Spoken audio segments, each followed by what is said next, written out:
One day, nagtawag sa akin ang aking pastor, sabi niya, hindi ko niya lahat ng mga men. Nag-meeting kami kasi nag-ask siya to help the one of the pastor here. Pastor Gador, kilala niyo o sino nakakilala sa kanya, si Gador. Wala na po siya na matulungan siya dahil si Pastor Edwin nag-suffer po siya sa kanya po sakit. Nagkaroon po siya ng cancer. At actually, hindi po talaga ako pinili ng aking pastor na ipadala dito. Tumanggi lang po yung isa na ipadala dito. Sabi po niya, babalik pa po ba ako ng Maynila, Pastor? Sabi ni Pastor, hindi na. Doon siya nagkatuan ng takot. Kahit si Pastor ko, sabi niya, hindi kayo pupunta ng Aklan, ako pupunta ng Aklan. Nahamon ako mga kapatid. Actually, yung kilala po sa Manila, ang Kalibo po, hindi po gaano kilala to. Kalibo. Ang kilala po sa Manila, Boracay. Boracay. Yun po. Wow, salamat. Grabe yung aking heart nung time na yun. Nung sinabi ng pastor ko na kung hindi kayo pupuntang Aklan, ako pupuntang Aklan. Alos magdamag kung ginigilalig ng Holy Spirit. At nung time na mga alas 12 siguro po sa gabi, tumawag sa akin ng pastor ko, sabi niya, ikaw yung pupuntang Aklan. Hindi na akong dalawang isip.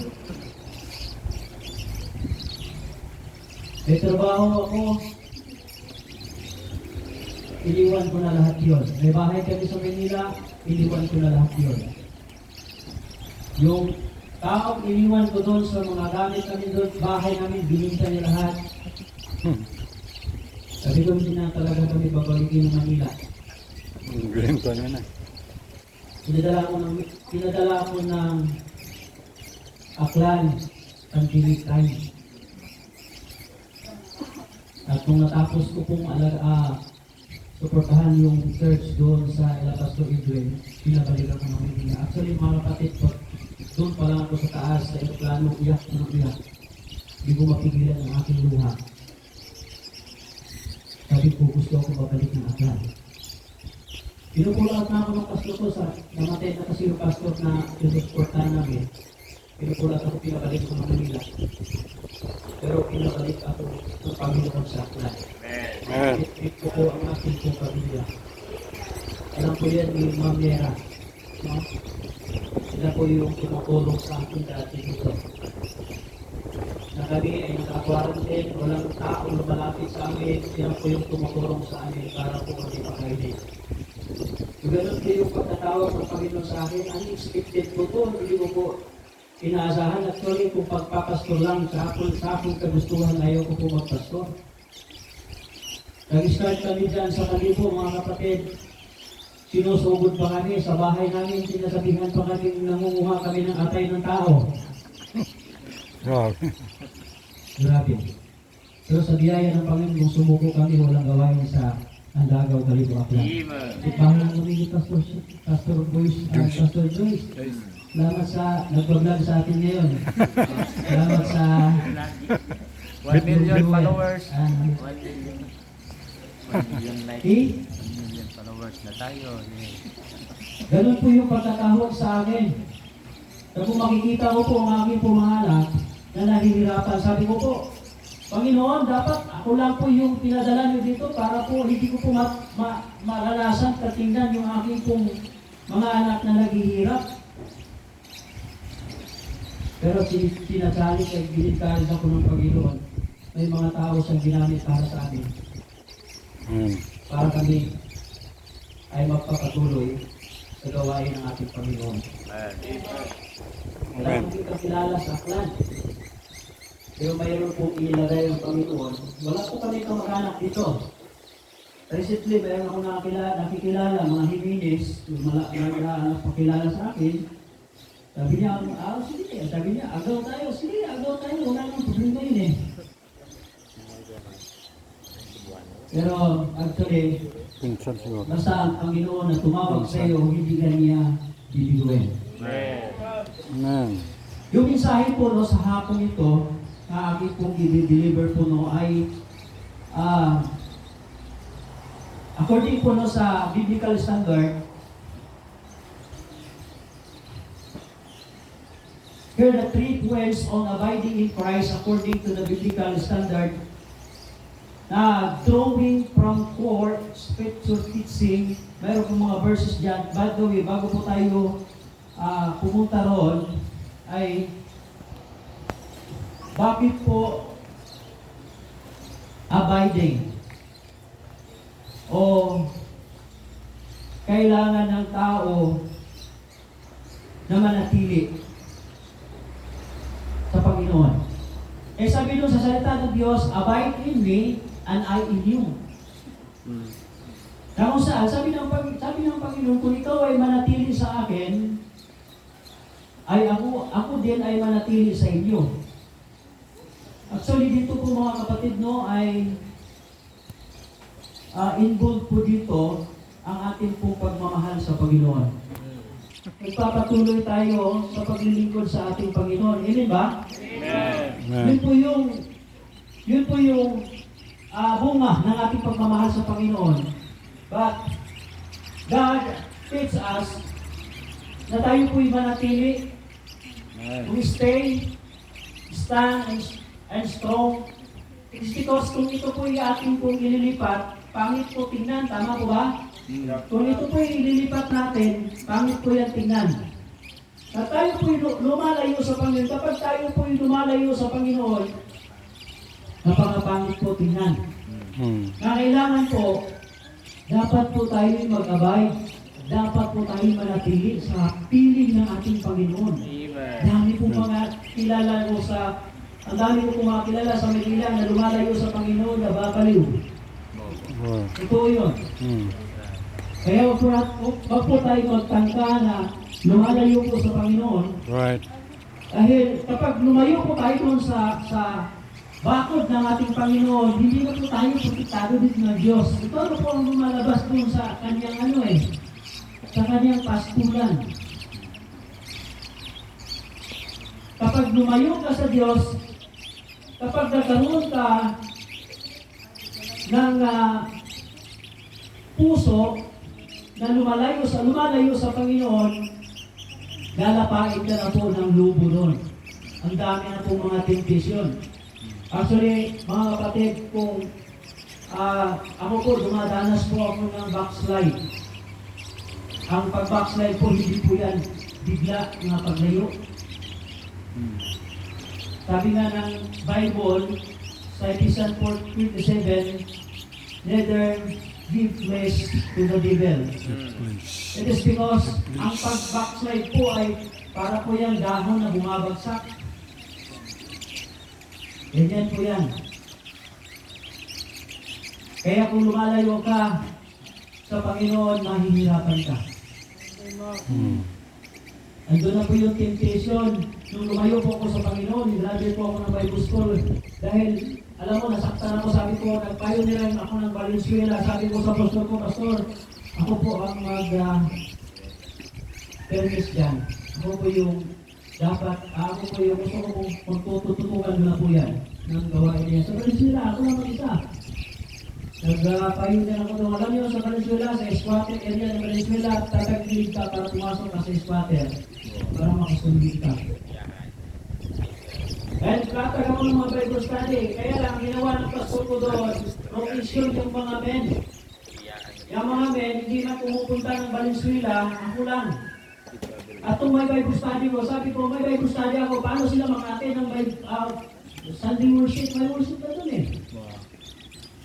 Alam mo, lumayo ako sa Panginoon. Sabi ko, Pastor, ako na tututok dyan para mahalagahan natin yung mga Bible study ko. Kasi kung pag Sunday, iba ang nagpipreach, hindi nila alam yung mga Bible study ko. Gusto silang magsimba. Ayun, hindi nila alam kung saan yung bahay. Sabi niya, hindi ako papayag dahil iba yung ilalagay ko dyan. Nasaktan ako yung mga kapatid, pero hindi ko alam. Yun pala ay kalooban din pala ng Panginoon. Nag-backslide ako. Sabi ko, ganun din pala, tao lang din pala ang patawag. Tumayo ako sa Panginoon. Pero, at Actually, sa totoo lang, wala doon ang aking puso. Ang puso ko nasa kalibuak lang. Pag andun ang puso mo, yan ay tinatawag ka ng Panginoon sa lugar niya. Magsusuwin ka sa kalimbo, alam ni Pastor Joyce yan. Bawat bahay doon, napakalaki po ng kanilang Diyos-Diyosan. Totoo lang.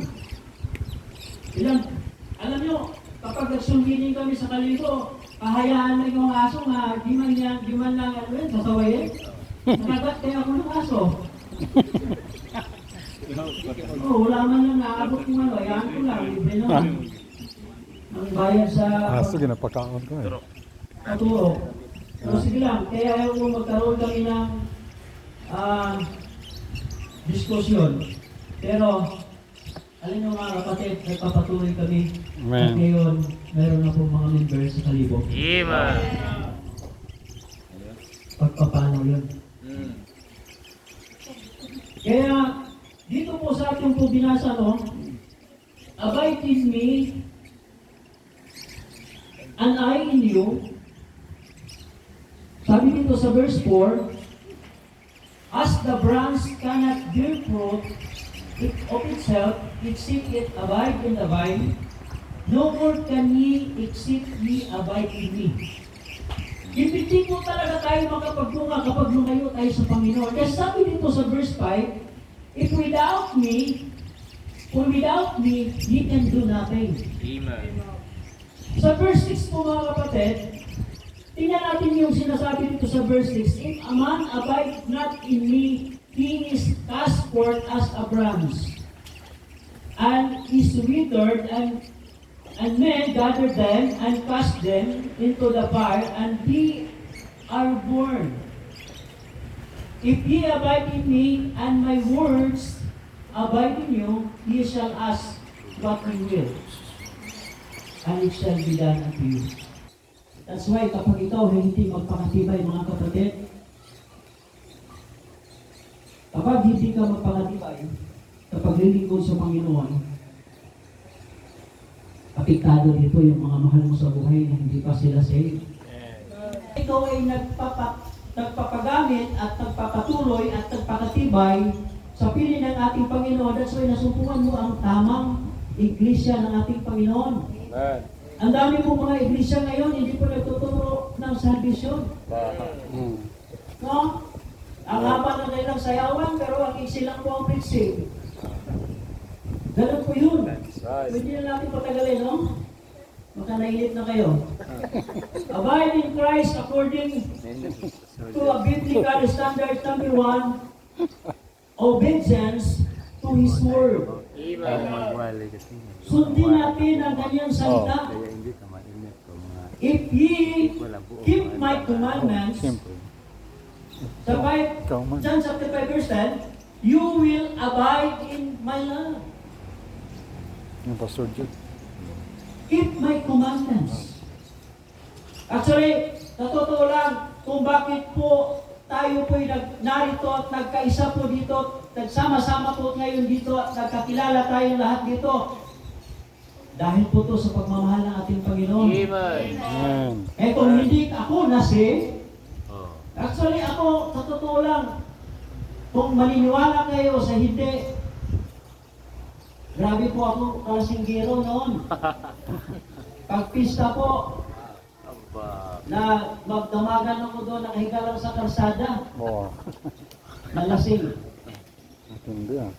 Totoo lang. Red horse yan. Kung hindi ako Barubuan eh. na-save, siguro makikita ko yung mga anak ko na lumalaklak din niya sila ng anak. Indo. Sa totoo lang. Eh may pagkakataon pa doon dahil yung aming tirahan sa Manila, spotted area, lasing na lasing ako. Already.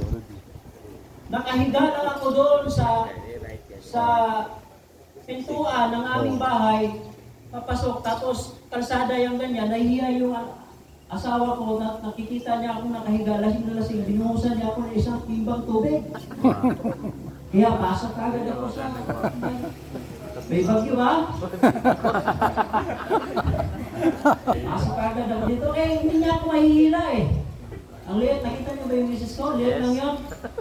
Alam mo, sinaksak yun ako noon. Oo, matapang yun. Taga-sama, waray.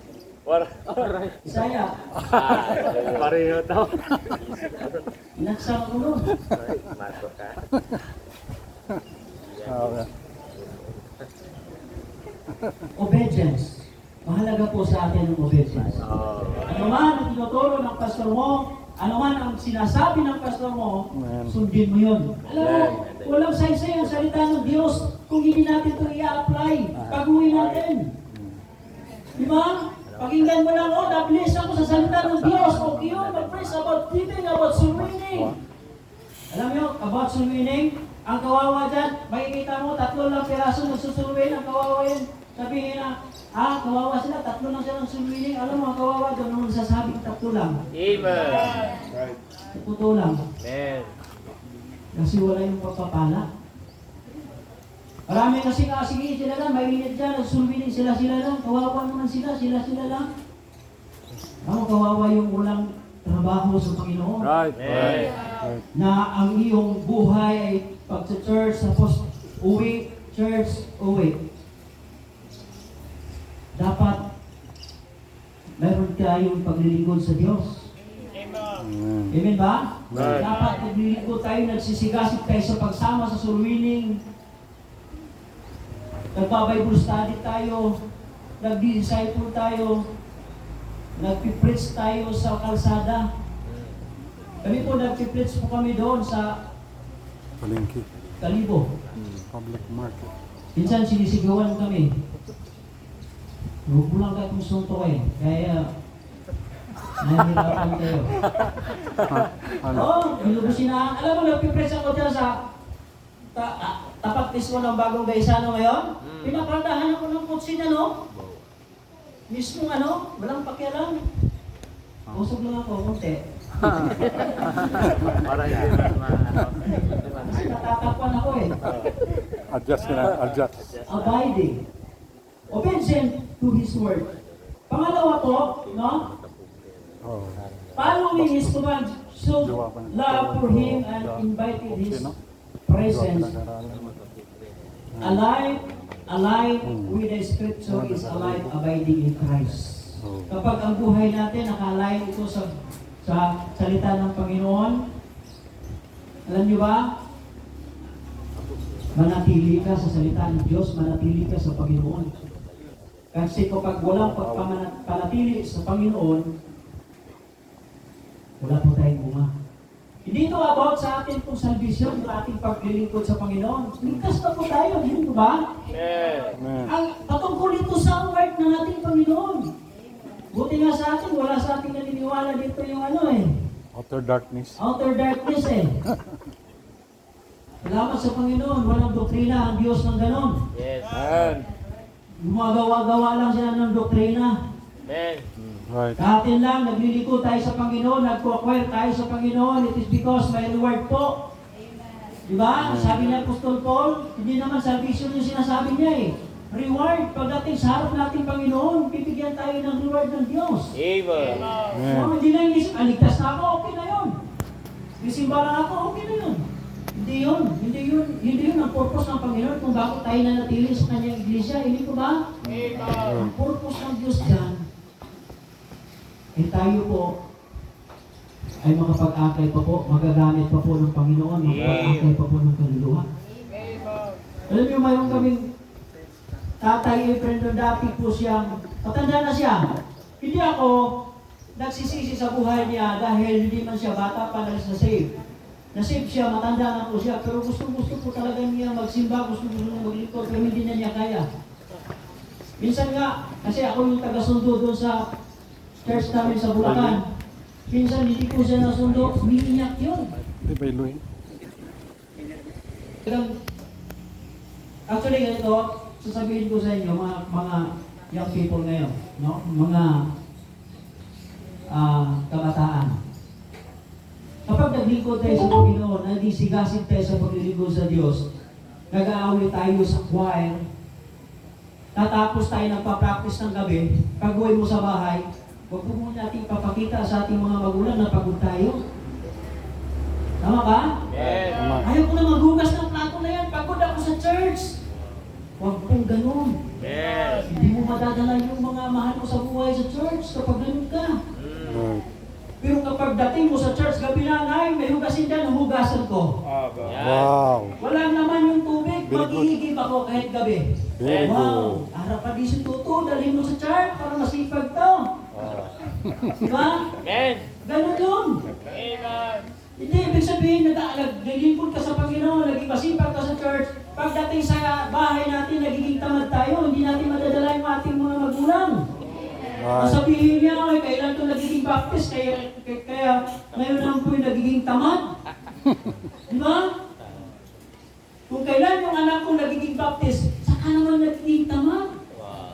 Huwag ka nang pumunta doon sa Baptist Church. Mm. Huwag po ganun. Yes. Dapat balansado po tayo. Pangalawa, let His Word dwell in you. Sa 15:7, sabi dito, ye abide in me, and my words abide in you. Ibig sabihin, through abiding includes letting His teaching hope your thoughts up. Sorry, number 3 pala to. Advance. Number 2, stay connected to Christ. No. Sa verse 4 and 5, no, balikan natin yung message po natin. Yes, outline. Sabi po dito, abide in me and I in you, as the branch cannot bear fruit of itself except it abide in the vine, no more can ye except ye abide in me. I am the vine, ye are the branches.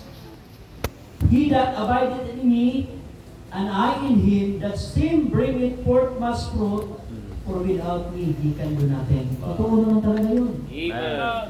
Kapag hindi tayo bibigyan ng buhay ng ating Panginoon, bawat umaga nating pagising natin, hindi tayo makakilos, hindi tayo makapunta sa trabaho, hindi tayo makapunta sa school.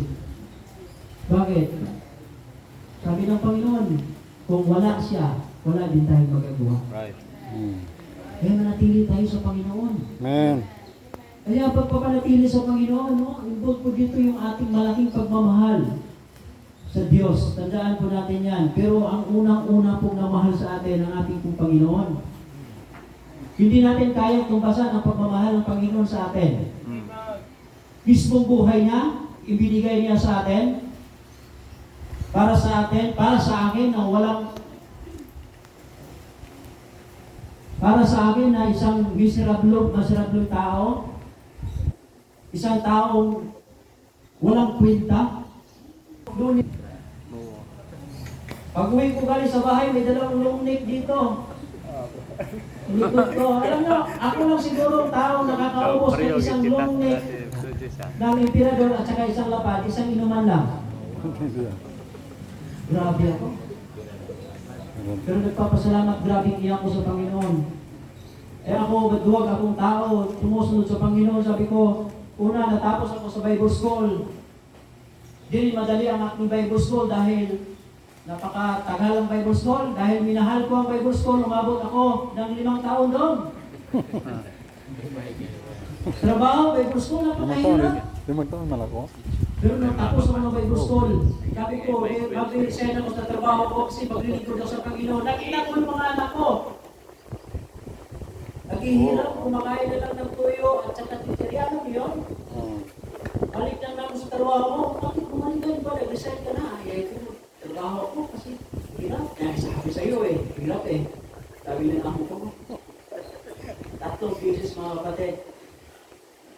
Pag 3 beses to, para akong nabaliw doon sa loob ng pabrika. Pinahiya ako ng Panginoon. Di ko alam, nahihilo ko na kung saan parang may taong kumausap sa akin. So mula noon, pinapangan ko na ang aking paglilingkod sa Panginoon. Kaya kung pagduwag tayo sa paglilingkod sa Panginoon, alam niyo, pag matuwag-duwag tayo sa paglilingkod sa Panginoon, gagawa ang Panginoon ng paraan para ikaw po Hagaran. ay mapunta sa gawain ng ating Panginoon. Sigat ka mo. Grabe. Hindi ko naman nakakalain. Ano bang ipagmamalaki ko sa sarili ko? Hindi naman ako mataas sa aking pinag-aralan. Hindi naman ako magaling. Di ba? Pero kapag gamitin ka ng Diyos, basta lagi lang ang Diyos ang magaling sa buhay mo, magpapatuloy ka sa paglilingkod sa Panginoon. 5 years. Jesus uses the vine and branches metaphor to show God's grace. how essential it is to remain spiritually connected to Him. Remain. Dapat manatili tayo. No? Spiritually connected sa ating Panginoon. Sabi ko, kapag wala ang Diyos sa buhay ko, hindi ko alam kung saan ako ngayon napupunta. Tama yung sinasabi ng Panginoon, if without me, we can do nothing. Right. Without Him, we can do nothing spiritually fruitful. Alam nyo, hindi naman tayo niligtas ng Panginoon para lang po hindi magbunga.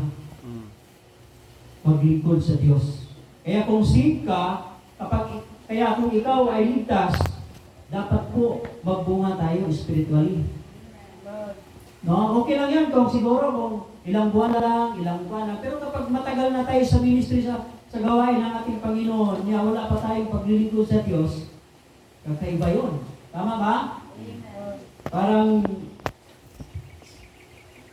ibang sistema ng ating buhay na buhay baptismo, buhay Kristiyano.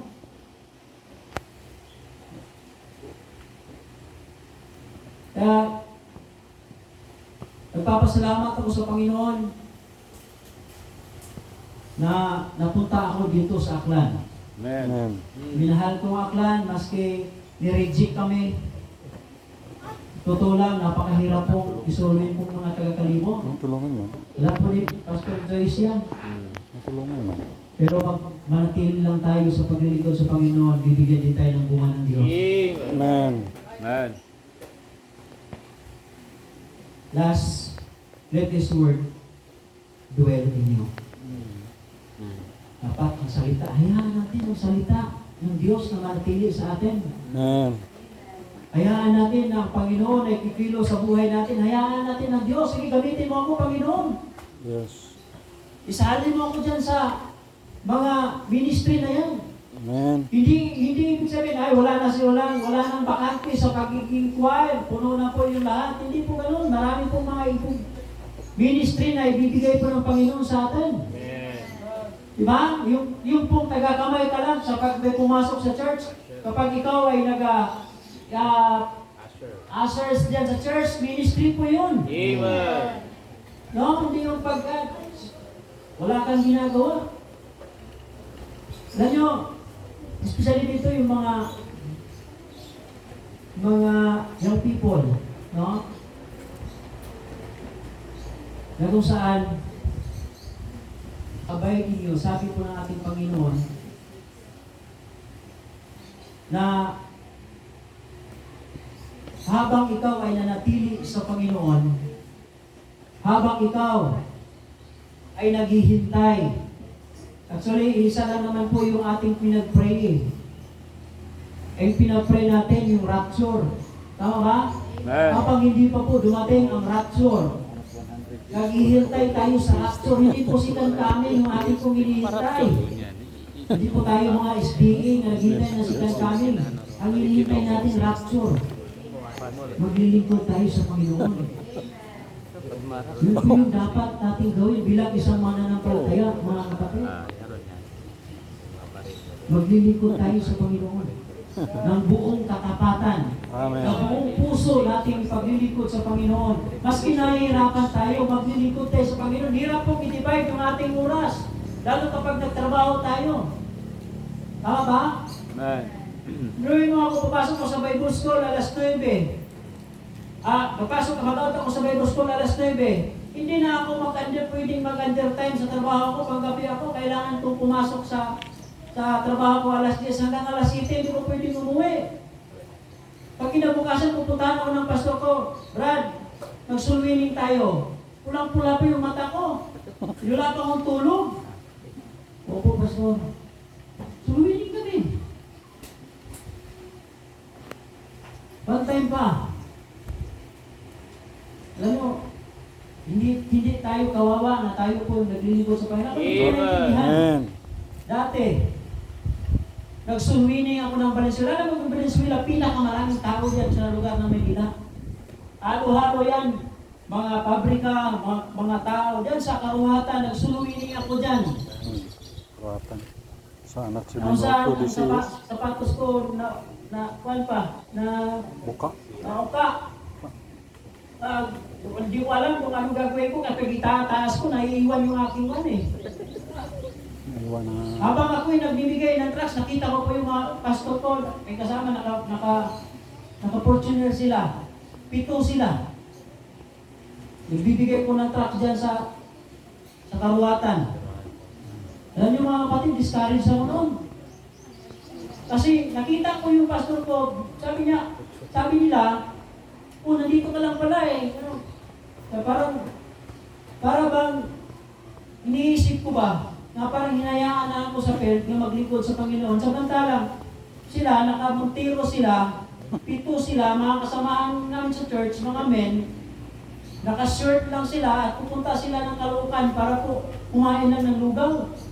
Ako nasusulwining. Sabi ko, Lord, bakit ako lang? Dapat sila nasusulwining din. Dapat maraming tao sana maliligtas. Parang ganun ba? Tingnan ko.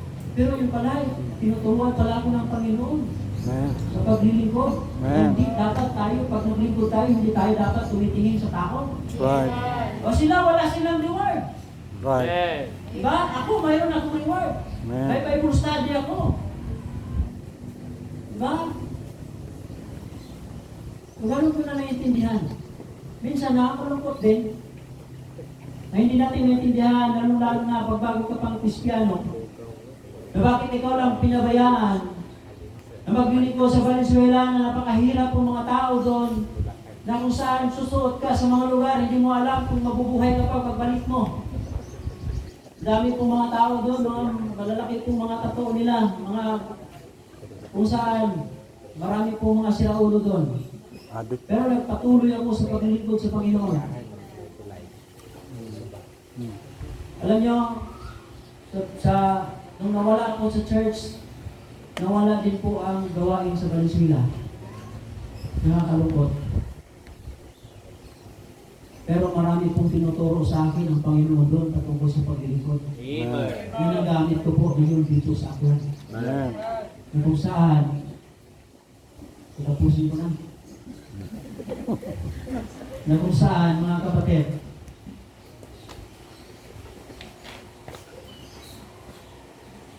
dapat tayo pag na tayo naglilingkod sa Diyos